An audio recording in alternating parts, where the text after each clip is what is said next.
Hello guys, this is Avcoor back with some Final Fantasy Ever Crisis content.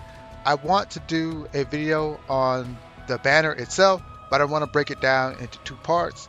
And let's start with Aerith. There's a reason why I'm doing this, and I'll explain it to you right away.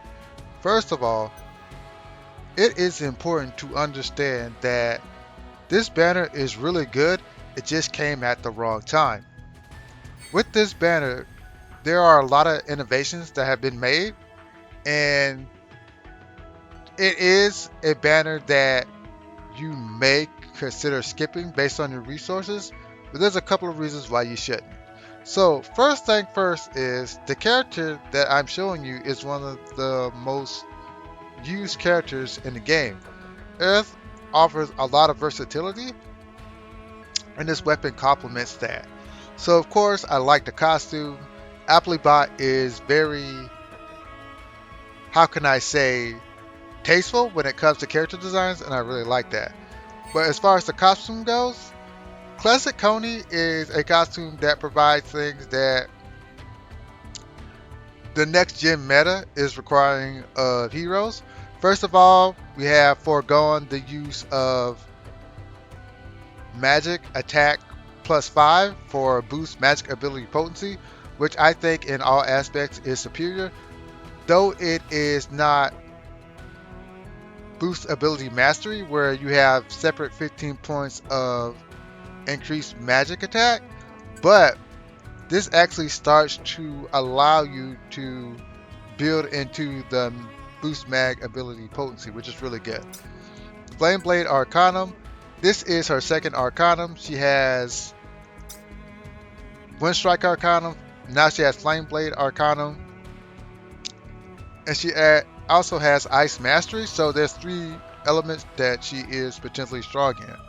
But let's stay focused on Classic Coney, and let's look at X-Staff. X-Staff is one of those weapons that I'm extremely excited about, but sad because the resources just aren't there for me. So as a one-off, you're actually doing 340% magic fire damage to all enemies, but it has that mechanic that Sephiroth possesses, where if there's a single enemy, you have a multiplier of 1.3 damage, which as a one-off it scales to 442, which is pretty solid. The P attack is 191, 278, 182. Notice that the heal is a little higher than expected, and we'll go into why that's important.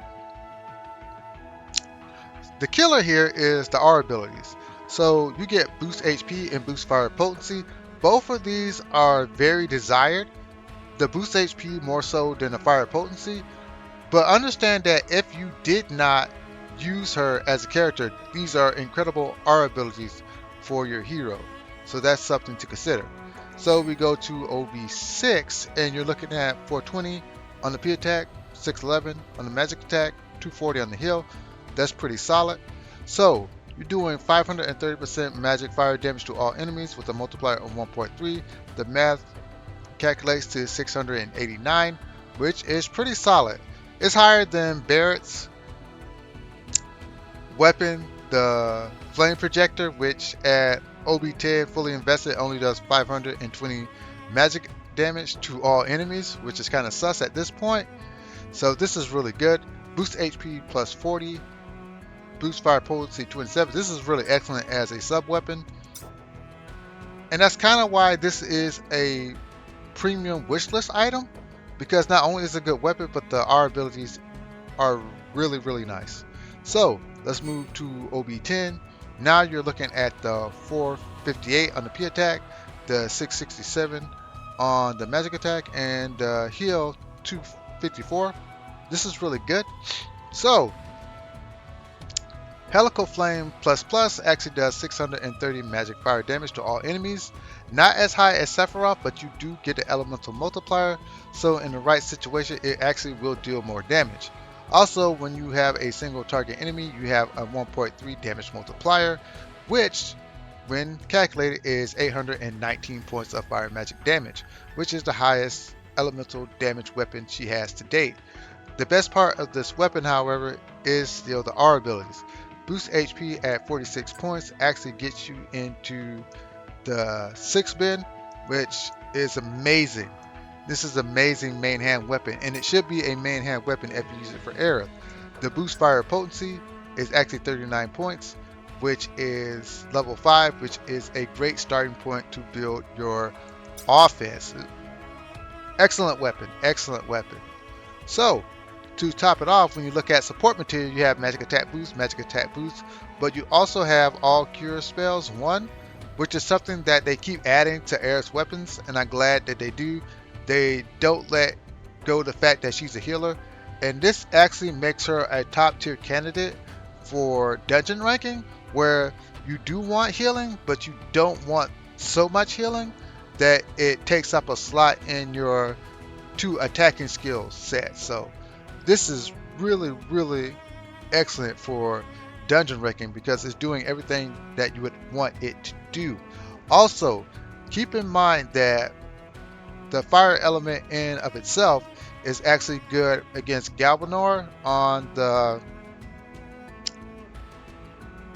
weapon enhancement quest and the basic weapon enhancement quest. So fire as an element is very useful in just basic farming. So there's a lot of good things going on with this weapon. Still, there are some issues. One of the biggest issues facing this weapon is just the timing.